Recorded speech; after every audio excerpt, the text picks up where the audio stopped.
She knocked on the wrong door at dusk. A small boy opened it and called her Mama before she had the courage to say her own name. The stage had left her at the fork where the road turns thin and stubborn. The driver tipped his hat and rattled away, taking with him the last easy way to change her mind. Evelyn stood in the settling light with a canvas suitcase and a letter folded to the softness of cloth. The ink had bled along 2 creases but held what mattered. Thomas Hale. South pasture. House with a windmill and 2 cottonwoods. She looked to the west and counted silhouettes. 1 windmill, 2 trees, a roofline stitched to sky. Her ribs caught a breath and kept it. The lane walked her in. Dry weeds brushed her skirt. A crow rode the fence post and watched like a witness. Wind lifted a tin sign nailed to a gate and set it to clatter. She passed the first house and the second, then paused at the third because the lamp in its window burned steady and the porch boards didn't sag. It looked lived in. It looked like a place that knew how to hold a winter. She climbed the steps and smoothed her hair as if that could correct miles. The letter warmed her palm. She raised her hand and knocked. 3 small sounds. Wood answered and went quiet again. Footsteps, light ones. A latch lifted quick. The door opened on a square of warm air and a boy no higher than her waist. Bare feet, 1 sock at the elbow because children learn clothing wrong when no one minds them. Hair the yellow of cut straw. A freckle where God had put his thumb. His eyes climbed her face and stopped at kindness the road hadn't erased yet. The rag doll in his hand fell, soft, to the floor. He stepped forward without checking with anyone living and put his arms around her, like a person attaches a picture to a wall. Sure, with both hands. He pressed his cheek to her dress and inhaled as if air had learned to taste like bread again. The word came out of him simple and absolute, a key tried in the only lock that would turn. Mama. The floor moved under her. Her fingers forgot the suitcase, and it tipped against her ankle. She meant to say, I'm not. Meant to say I'm sorry. Meant to ask where his father was and whether the windmill squeaked at night. What came was nothing. She put her palm to the back of his head, felt the heat there, felt one arranged in a child's bones. The house smelled of ash and potatoes and soap used sparingly. He didn't let go. He tugged her inside with the certainty of someone who had been waiting at a door all afternoon and maybe all season. She stepped over the threshold because refusing would have been cruelty, not clarity. He led her 2 paces and stopped like a host who'd exhausted his planning. The room had been kept by effort, not taste. A table under the window, scrubbed pale. 2 cups turned mouth down like lessons. A small stove with a square shoulder and a dent where a pot had fallen and been forgiven. On the mantel, a tintype tucked upright in a tin frame. A woman with a level gaze and a tired mouth holding this same boy younger on her lap. The edges of both worn fuzzed where fingers had traced them. A shawl the color of lake water hung from a nail, the fringe unraveling like winter wind. The boy's grip loosened to a smaller circle and settled. She was a mail-order bride by paper more than conviction. She had a past with a burnt corner and a habit of standing straight anyway.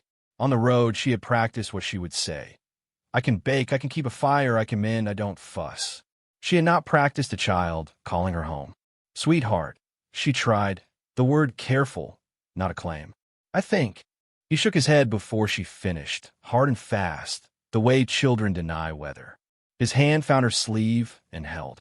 His eyes flicked to the far room, where a door leaned on its hinges with a tired lean. No sound came from behind it. No man's cough, no boots, only boards cooling from the day. The kettle on the stove was empty. She reached for it without asking, found a bucket by the door with 2 inches of rain earned the honest way. She poured, set the kettle to its ring, struck a match, and touched it to the paper twist left ready. Flame caught with a polite whisper. The stove remembered its job and began to think warm thoughts. The boy watched like a person watches a miracle he intends to keep small so it won't spook. On a shelf a sack of flour slumped, tied tight. She measured a mean handful into a pan and worked in water and a pinch of salt from the corner of a paper. When the batter bubbled at the edges, she turned it with a knife that had learned thrift. The boy stood on his toes to see, mouth pressed into its own hand as if he could keep hunger polite by trapping sound. She slid the cake to a plate and tore it in half. He took his portion slow and then forgot to be careful. Butter would have made it right, but what makes its own butter? Crumbs tipped from his lip, and he caught them with one finger, serious as work. When she set the cup near his hand, he wrapped both palms around it and didn't drink yet, letting heat fill places breath alone couldn't. Only then did she find the letter again, flat now on the table. Thomas Hale, South Pasture. She went to the window. 3 houses in this stretch, but the cottonwoods and the ink weren't here. These trees were scrub elm, the kind that holds snow like a grudge. She had miscounted, or the driver hadn't listened, or the road had its reasons. Wind moved through the cracks and made the wick glass sing a thin note. The boy flinched, then didn't, then set his jaw into a line that didn't belong to a face so small. He licked his thumb, pressed a loose nail head along the table's edge flat, and looked satisfied with one small fix in a room that needed 20. "Where is your father?" she asked. She could have said Papa, but that felt like theft now. He looked at the door again. His mouth shaped a word and changed its mind. He took 2 steps and lifted her suitcase with a seriousness that would have been funny if it hadn't been holy, and set it beside the wall like a deed filed proper. Then he climbed onto the chair and pointed at the tintype. His finger tapped the woman's shoulder. He tapped his own chest. He tapped the empty space beside the frame and let his hand drop. Evelyn's throat closed. She had another name before the road gave her this one. She put her hand against her skirt where there had once been a life that didn't carry to term and let the ache do what it came to do. The boy slid down from the chair and picked up the rag doll from the floor, checking its button eye. He placed down the chair she hadn't claimed yet, a guest seat, and patted its head as if to teach it manners in front of company. The kettle trembled toward boiling. She poured him a shallow cup and one for herself and set them to cool on the sill. Light leaked from the sky, purple and thin, and pressed its face to the window. Somewhere outside a cow bawled once and accepted the answer it got. On the far side of the yard, a pair of boots waited heel to heel as if someone had stepped out of them to go into a room where shoes were rude. She wiped her hands on a towel and folded it on the line. She wouldn't stay. The coach would come again 2 mornings from now, and she would walk to the fork and take it and find the right windmill. She told the thought to behave, and it did for 3 breaths, and then started moving furniture around in her head. The boy fought a yawn and lost. His shoulders stooped under a weight not meant for shoulders that narrow. He picked up the doll, then put it back and reached for her hand instead. The gesture was decisive and not asking. She let him lead. The bed tucked under the front window had a quilt piece from shirts. Someone had sewn color where color had been needed. She turned back the covers, and he climbed without permission and lay straight on his back like a child waiting to be measured for a coffin, because he had seen too much ritual in too short a year. She tugged him sideways, and he went, surprised and pleased to learn beds allow that. She smoothed the quilt along his legs, tugged the corner to make a crease he could count to sleep by. His eyes had closed before her hand left the edge. The last thing that came out of him was a word you can't put back once it finds a place to land. "Mama," he breathed, this time not a shout or a plea, only a statement of weather. She sat in the chair, with the doll watching her like a small judge. She drank her cooling tea and tasted iron. The lamp made a small circle of decency around the table. Beyond, the corners held what all houses hold after a loss. She rose once, took the blue shawl from a nail, and folded it along the line someone else had taught it, smoothing fringe with her thumb. She put it back, respectful, as if you can disturb the dead by being untidy. Boot steps on the porch then. Heavy, not drunk. The boy's breathing changed, the way sleepers hear things their mothers used to hear for them. The latch lifted. The door swung open on a man's outline against last light, shoulders square by work, hat brim dripping from a sky that had decided to spit. His eyes found her first, and then slid to the bed where the boy's hand clutched the quilt as if he could hold his dream in place with one fist. The man's jaw tightened and released once. He didn't speak. He took in the kettle, the cups, the doll seated dignified, the woman whose coat had started drying by his fire. He set his hat on the peg and stood with his hands empty because he understood how to keep rooms from breaking and hadn't done it in a while. Evelyn stood, palms open like a person asking a horse to tolerate a halter. Her voice found a tone that didn't apologize and didn't claim. "I came to the wrong house," she said, quiet. The child opened the door. The man nodded, as if the news matched the facts. He stepped closer to the bed and looked down at the boy whose mouth had formed the word that unstitched the evening. His fingers hovered a breath over that small hair and then closed into a fist instead. He drew the quilt higher and turned away before looking too long could break him. He looked at Evelyn again, not at her face, at her stance, at the way she had set his cup near the boy's reach, as if thirst sometimes wakes people. He looked like a man reading weather across 2 counties. The room waited for words neither of them could afford. He found the one he could spend. "Stay," he said, plain, like an order he had given himself and now shared. "For the night." She nodded. The letter in her pocket cooled and bent to a different shape. When the lamp burned low, they moved through the small work of closing a day. He wiped his boots with a rag and set them by the stove at an angle that meant use, not pride. She rinsed 2 plates and leaned them to dry. A draft ran the baseboard like a stray dog and lay down. By the time the last flame licked the wick and went polite, the boy had rolled onto his side, hand open now, guard down. Evelyn sat in the chair with her coat around her knees and listened to the house learn her breathing. On the porch, the spoon, tied to a string, tapped once against the post, because wind always wants the last word. The man lay on the pallet he'd pulled near the door, one hand on the floorboard where he knew the gun lived without needing to touch it. She closed her eyes with the letter's name in one pocket and the boy's word in the other, and waited to see which one would be heavier by morning. Morning came pale and brittle, the kind that doesn't promise warmth even if the sun shows itself. Evelyn woke stiff in the chair by the stove, the coat pulled around her knees, the boy's soft breathing steady in the bed beside the window. For a moment she forgot where she was. Then the smell of wood smoke and the creak of boards reminded her. The farmer was already up. She heard the back door close and the steady rhythm of an axe striking wood outside. She rose, smoothed her dress, and set water in the kettle. When she opened the door a crack, the man was there in the yard, coat dusted white with frost, hands working steady. His swing was clean, practiced, the wood splitting sharp against the block. She watched longer than she meant to, then closed the door before he turned. The boy, Samuel, she would later learn, sat up in the bed, hair wild, eyes still heavy. He saw her by the stove and smiled faintly, the kind that makes room in the chest where grief had boarded up windows. "Mama," he whispered again, as if to test whether night had stolen the word away. Her throat tightened. She should have corrected him. She should have said, "No, child, I am not." But she didn't. She poured water into a tin cup and set it by his hands. He drank greedily, then held the cup out for more, like a farmer used to asking.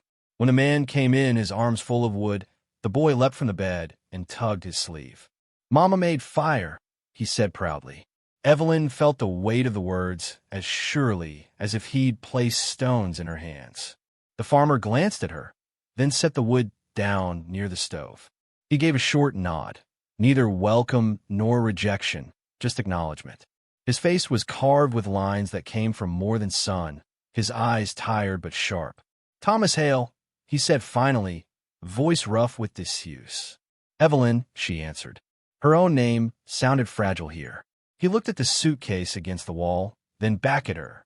"Stage runs twice a week. Next comes Thursday." He left it at that. The boy tugged her skirt before she could answer, holding out a small wooden horse with a wheel missing. "Can you fix him?" he asked, hope bright in his face. She took it, turned it in her hands, and promised herself she'd try. They passed the day with quiet chores. She swept the floor, cooked what little they had, mended the torn sleeve of Samuel's shirt. Thomas worked outside, fixing a broken hinge, hauling feed. He came in only when necessary, never lingering, but his eyes always went first to his son, and then, unwillingly, to her. That night they ate together at the table, 3 tin plates lined up where once there had been 4. Samuel chattered in bursts, words spilling like he'd saved them up too long. He told her about the calf that had gotten stuck in the mud last spring, about the time his father shot a coyote near the hen house, about how he missed warm bread. She listened, nodded, and smiled where smiles were needed. Thomas stayed, mostly silent, but Evelyn noticed his shoulders ease as the boy spoke, like the sound of his son's voice was a gift he'd been afraid he wouldn't hear again. After supper, she washed the plates while Samuel leaned against her hip, drowsy. She carried him to bed, tucked him beneath the quilt, and this time when he whispered, "Mama," she bent down and kissed his forehead. It was a lie, but a kind one, and lies like that sometimes save lives. When she turned, Thomas stood in the doorway watching. His face was unreadable, but his eyes lingered on his son's peaceful breathing. Then they lifted to her, steady, searching, as if to ask what right she had to stand there in his house, filling spaces left empty by death. Evelyn's heart pounded. She wanted to explain, to apologize, to promise she'd be gone with the next stage. But the words stuck. She only lowered her gaze and folded her hands. Thomas nodded once, slow, and stepped aside to let her pass. That night, she lay awake on the chair again, staring at the rafters, torn between the name in her letter and the boy's small hand that had reached for hers like it belonged there. The days slid into one another, marked less by the calendar and more by the rhythm of work. Frost thickened along the fences, cattle breathed white into the air, and the ground hardened under boots. Evelyn rose before the sun each morning to stir the stove, set water to warm, and rouse Samuel with a soft shake. He greeted her always with the same word, "Mama," each time steadier, as though the name had never belonged to anyone else. Thomas noticed. He noticed in the way his hand paused on a doorframe when he overheard his son's laughter, laughter that had been absent since the grave was filled last winter.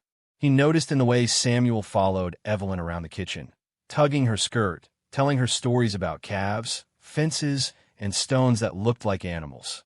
The boy's voice was back, but Thomas carried the unease of knowing it had returned for a woman who had come to the wrong place. One evening, Evelyn sat by the window with needle and thread, repairing Samuel's torn shirt. The boy lay on the floor, drawing lines in the dust with a stick, humming to himself. Thomas entered, boots heavy from the field. He set his hat on the peg, eyes catching on the sight. The woman bent over her sewing, her face lit by lamplight. His son sprawled at her feet, humming as if the world had never heard him.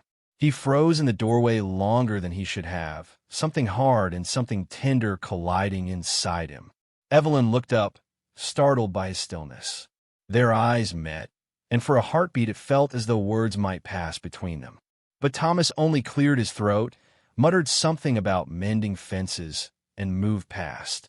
That night, as Samuel drifted to sleep, Evelyn lingered by his side.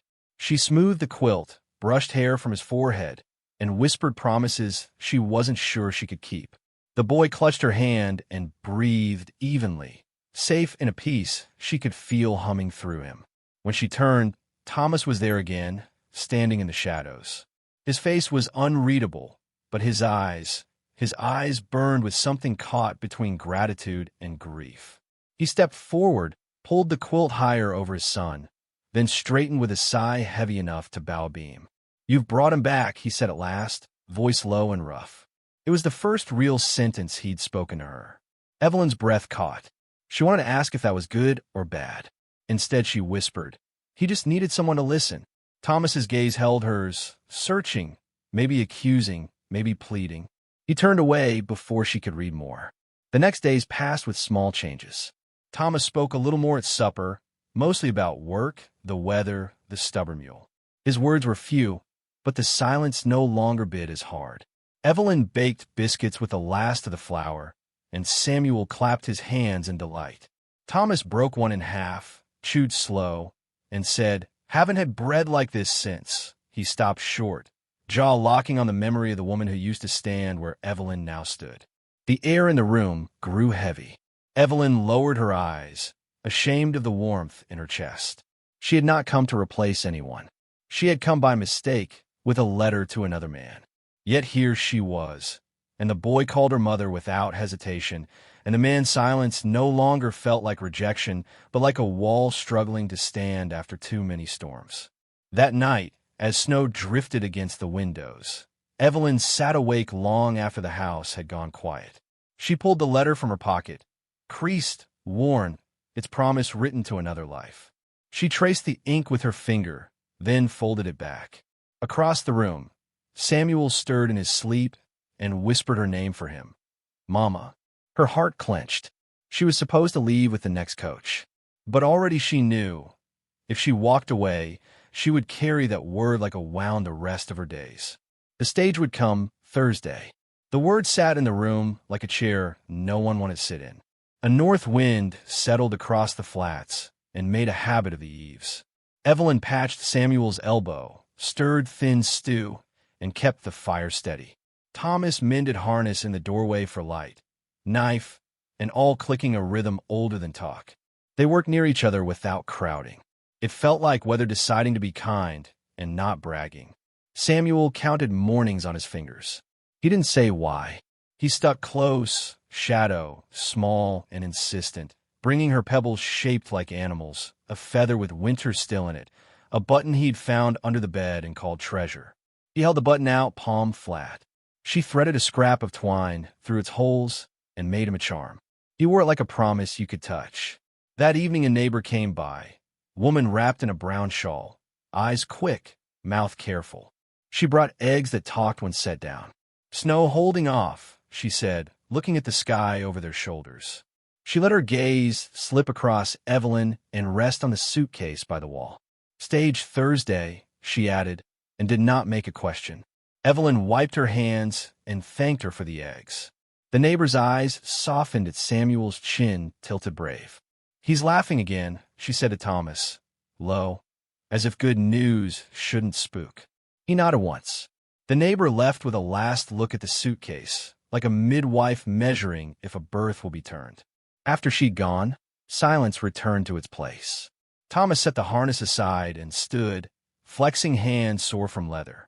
He looked at the suitcase and then at Samuel, then at Evelyn. He opened his mouth and closed it. He took his hat and went for water he didn't need. The pail came back full anyway. The next day broke iron cold. The pump handle bit her palms. Evelyn wrapped a rag around the grip and kept moving. Samuel followed with the wood basket, lips blue but stubborn. Thomas split kindling and said nothing, each strike cleaner than needed. The road beyond the cottonwoods held no dust yet, only the memory of wheels. At noon the hinge on the yard gate gave up.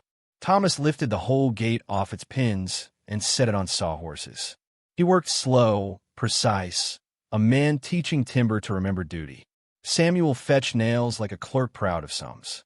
Evelyn held the rail while Thomas set the bite. Their hands met once on the same board. Both pulled back as if the grain could burn. In the afternoon, the wind shifted east and the sky forgot its color. Evelyn sifted the last of the flour and made biscuit Samuel would remember when he was old. He watched the oven door as if bread rises quicker when seen. Thomas came in and stood near without asking why his feet had brought him. He accepted a biscuit, broke it, ate with his eyes on the boy. Butter would have done right by it. Salted hands did what they could. Night gathered early. They ate with their coats on their chairs, not their backs, a country luxury. After dishes, Evelyn sat with needle and lit the lamp. Samuel leaned against her hip and made the small sounds of contentment children make when they forget to guard. Thomas whittled a peg for a stall and whittled it too slowly. He was not watching the peg. Thursday, he said finally. Evelyn's stitch caught and pulled wrong. She set the cloth down. Yes. You meant to go on. I did. You still can. She looked at the door, at the suitcase. The road stood up in her mind like a preacher being introduced. I can, she said. It sounded thin. Samuel lifted his head, eyes sharp. He did not speak. His hand found her sleeve and held. Thomas stared at the knife in his palm. A man makes a life with what turns up, he said, not looking at either of them. Sometimes the road brings a thing, and sometimes it takes one. Not our say. He stood, set the peg on the table, and stepped outside like air had been shored inside the room. Evelyn tucked Samuel into bed. He clutched the button charm and the rag doll in the same fist, hedging bets. You'll be here in the morning, he whispered. She smoothed his hair. I'll be here in the morning. It was true and small. He slept on that. She sat in the empty, listening to Thomas's boots cross the yard and come back, listening to the pump, to wind, to the one board in the floor that preferred to announce company. Thomas returned and took the pallet by the door. He did not close his eyes for a long time. She did not close hers. Wednesday dawned with light, pretending not to be late. Evelyn kneaded dough she had no flour for, hands remembering how once felt. She scraped the bowl and made a thin pan bread and called it enough. Thomas hauled feed and fixed the lantern hook by the barn that had leaned all summer. Samuel dragged a sled with no snow, patient with the earth's refusal to play. A rider came past, dusted white with salt roads, stamped the porch step for heat, asked if this was Hale's place. Thomas said it was. The rider tipped his hat when he saw a boy wave like a prairie bird. Stage on time, he said to no one and everyone, and rode on. In the afternoon, Evelyn stood at the window and studied the place as if leaving required a map. The nick in the stove's left leg. The way the curtain fell wrong because a nail had been lost since July. The spoon on a string on the porch that ticked when wind remembered its job. The blue shawl on the peg, neatly folded with her 2 hands days ago. The tintype on the mantel with the corners worn like soft bones. She tried to pack the view into a pocket that didn't exist. Samuel put on his coat backward without noticing and stood at the door, watching frost gather along the yard rails. "Is Thursday a long day?" he asked. "Samar," she said. He nodded like a man agreeing to terms. After supper, Thomas brought in a narrow board, smooth and pale. He set it on the table, found a pencil stub in the drawer that collected hinges and stray screws no one trusts. He looked at the board, then at her. "I built the gate stronger," he said, as if that explained the wood. He pushed the board toward her. "If a thing's here, it should have a name on it." Her throat tightened. She lifted the pencil and held it like a tool she had used all her life and feared still. Her hand shook once and steadied. She did not write her name. She wrote Samuel across the top, steady and clean. The boy beamed and traced the letters with a solemn fingertip. She slid the pencil toward Thomas. He wrote Thomas lower left, square, as fence posts. He set the pencil down and pushed it back, eyes on the grain. She hesitated. Then small, near the bottom edge where it meets frame, she printed Evelyn. Not large, not hiding. When she finished, she turned the board toward Thomas. He nodded. No blessing, no refusal. Only a recognition that truth had been said in wood. They didn't nail it up. Not yet. The board lay on the table between an empty plate and a folded towel. Samuel fell asleep with his face in his arms next to it, as if letters could hold a cheek like a pillow. Evelyn carried him to the bed. Thomas lifted the lamp and followed, lights sliding along the floor like a careful animal. She slept little. When she woke toward dawn, the lamp had died, and the room was the color of decisions. Thursday. She boiled water, buttered bread with what memory could supply, and tied Samuel's scarf high. He stood on the porch step, breath fogging, button charm thumping his chest like a second heartbeat. Thomas leaned against the post with his hat down, not trusting his face. The stage was not yet in sight, but its hour walked fast. Evelyn folded her coat tighter. Her suitcase waited by the door. She lifted it and set it down again. The house listened. Thomas straightened and cleared his throat with nothing caught in it. "If you go, I'll walk you to the fork," he said. Not to chaperone, to witness. He turned to the yard and picked up the board with 3 names like a man picks up a tool he trusts and doesn't understand. He held it a moment, then set it gently back on the table, as if a thing once written should be lifted only after the decision that earned it. Hoof bells far off. Samuel's hand slid into Evelyn's without asking. His fingers were cold and sure. He leaned into her side like a sapling bending to the right wind. The road beyond the cottonwoods woke to motion. Evelyn looked at the lane, looked at the board, looked at the blue shawl folded true. Her letter to another man lay quiet in her pocket, paper thinned to nearly nothing by weeks of second thoughts. It had brought her here. It didn't know what to do with that. She lifted the suitcase again. She carried it to the threshold. Her foot found the worn plank where men pause. The stage rounded the bend, driver hunched, horses taking the cold like a dare. The coachman saw her and tipped his chin, now or not now. The word never belonged to other stories. Thomas didn't move. He watched the road, jaw set the way men set gates in frozen ground.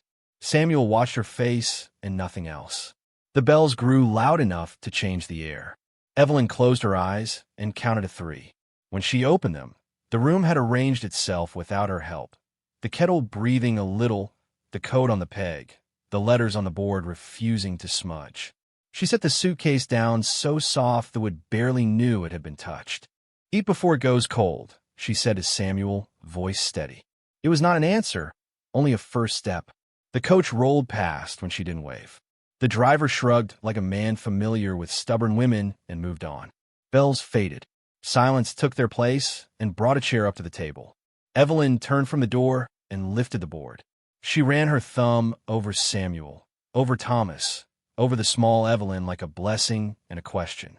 She found a hammer in the drawer and nails whose heads matched nothing and everything. She looked to Thomas. He didn't nod. He didn't speak. He stepped forward and held the board level over the door. His hands were steady. "You sure?" he asked, finally giving the word shape. She drew a breath in that filled place's breath hadn't reached in years. "No," she said, honest, "but I'm here." Samuel stood on a chair and held the first nail between finger and thumb, solemn as a deacon. Thomas set the nail. Evelyn swung. The sound traveled into the rafters and back down into their ribs. One nail, then a second. They left space for one more and didn't say why. Outside, the wind shifted and forgot, then remembered. Inside, 3 letters on a plank began to sound like home when spoken all together in the same room. The board hung above the door by morning. 3 names written plain, nailed into wood that would hold through storms if they tended it. Evelyn stood beneath it with the broom in her hands, sweeping a floor that had been swept before, but this time felt claimed. Samuel followed her, dragging his toy horse on its broken wheel, humming a tune he must have learned from his father, or maybe from silence itself. Thomas came in from the yard, shoulders dusted with frost. He stamped his boots, shook off the cold, and paused beneath the board. His eyes rose to the names. He touched the brim of his hat, not out of habit, but respect. Then he crossed to the stove, set down kindling, and fed the fire without a word. Evelyn's heart beat against her ribs like something asking to be let in. Life began to arrange itself around her presence. She learned the sound of the pump at dawn, the way Thomas stacked wood with careful order, the rhythm of Samuel's chatter as he followed her from room to room. She found scraps of fabric in a chest and stitched Samuel a new shirt from 3 pieces that didn't match. He wore it proudly, tugging at the seams like armor. Thomas noticed, eyes softening, though he said nothing. The days brought work. Evelyn gathered eggs, even when the hens protested. She hauled water, with Samuel helping, his small hands gripping the bucket as if weight could be shared by will alone. She learned to cook beans the way Thomas liked them. Simple, salted, steady. At night, when the lamp burned low, she sat by the window with her sewing, Thomas in the corner mending harness, Samuel curled at her feet with the rag doll. Quiet filled the room, not empty but whole. And yet, beneath it all, the shadow of her letter remained. It sat in her suitcase, folded thin, carrying the name of the man she was meant to marry. Sometimes she reached for it, fingertips brushing paper, but she always closed the case again. Each day made the ink fade further from her life. One evening, Samuel fell asleep in her lap, his head heavy against her, his breath soft as prayer. Evelyn stroked his hair, felt the warmth of him, the trust. Thomas sat across the room, watching.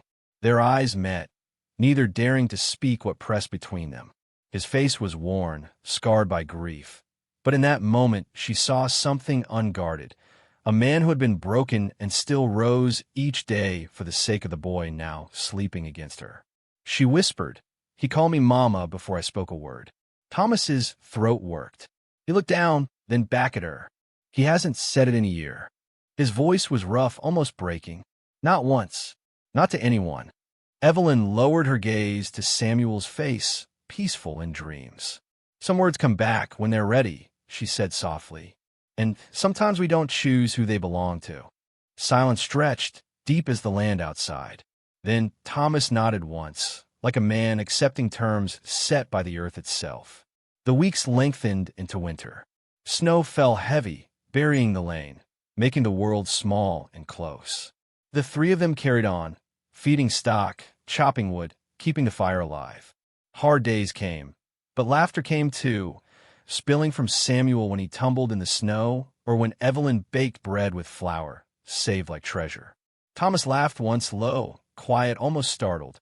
Samuel stared, wide-eyed, then laughed louder, as though to keep the sound alive.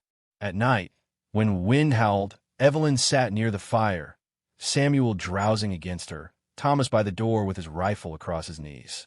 She felt the weight of the house around them, heavy but solid. She knew the coach still ran twice a week. She knew the driver still looked for passengers at the fork. But she no longer listened for the bells. One evening, she found the courage to take the letter from her case. She unfolded it, read the ink blurred from travel, the promises of a life waiting somewhere else. Then she held it to the lamp flame. Paper curled, blackened, turned to ash in her hand. She let it fall into the stove. Fire swallowed it without ceremony. Samuel stirred his sleep and murmured, "Mama." Evelyn pressed her lips to his hair and whispered back, "Yes, I'm here." Across the room, Thomas lifted his head at the sound. Their eyes met again, and though no vows were spoken, something had already been built in silence, sturdier than wood, steadier than letters. Spring would come. Work would multiply. There would be fences to mend, calves to birth, storms to endure. But when Evelyn stood beneath the board above the door, reading the 3 names carved in pencil but nailed in place, she understood. Mistakes sometimes lead a person exactly where they were meant to be. She had knocked on the wrong door, and it had opened to a life she could claim.